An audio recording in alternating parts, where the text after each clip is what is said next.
اکبر الہ آبادی بڑے شاعر گزرے ہیں، تو اپنے مزاحیہ انداز میں ایک مرتبہ کہنے لگے کہ بے پردہ نظر آئیں کل جو چند بیویاں، بے پردہ نظر آئیں کل جو چند بیویاں، اکبر زمین میں غیرت قومی سے گڑ گیا، پوچھا کہ آپ کا جو پردہ تھا کیا ہوا؟ کہنے لگی عقل پہ مردوں کے پڑ گیا۔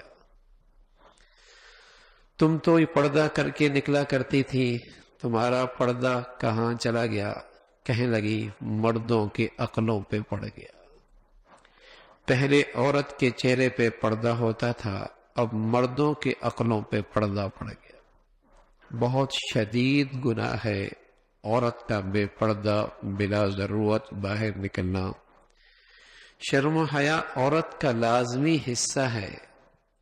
شرم و حیا نہ رہے تو عورت کی قیمت 2 کوڑی کی بھی نہیں رہتی، 2 کوڑی کی بھی نہیں رہتی۔ عورت سے نسل چڑھتی ہے، عورت سے قومیں بنا کرتی ہیں، عورت سے نئی نسل کی تربیت اور اس کی نشو و نما ہوا کرتی ہے۔ عورت کے گود سے شرم و حیا ختم ہو گئی تو قومیں ختم ہو جایا کرتی ہیں، قومیں ختم ہو جایا کرتی ہیں۔ کسی قوم کی عورت باصفات باحیا ہے تو اس قوم کی مستقبل خوبصورت ہے، اور جس قوم کی عورت سے شرم و حیا نکل جائے اس قوم کا مستقبل تاریک ہے۔ کون سنوارے گا، کون بنائے گا، کون تربیت کرے گا؟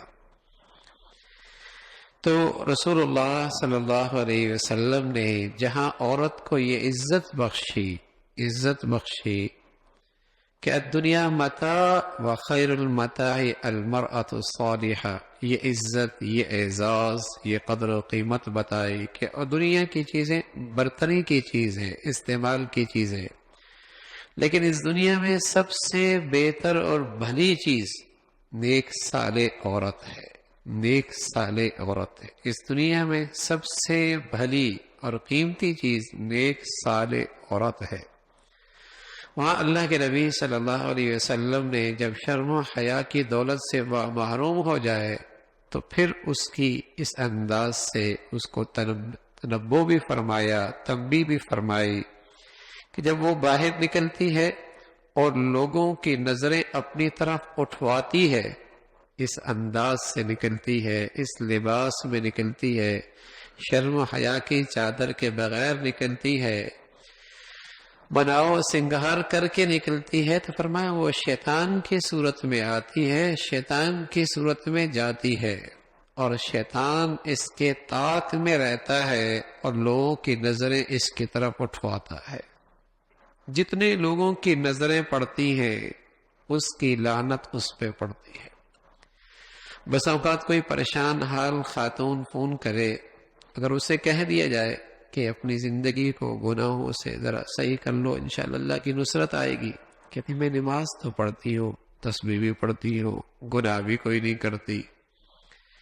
تھوڑی سی تفصیل پوچھی جائے، پردہ تو نہیں کرتی، ٹی وی تو نہیں چھوڑتی، یعنی اب یہ زندگی میں ایسے رچ بس گئے کہ ان گناہوں کی طرف نظر ہی کوئی نہیں۔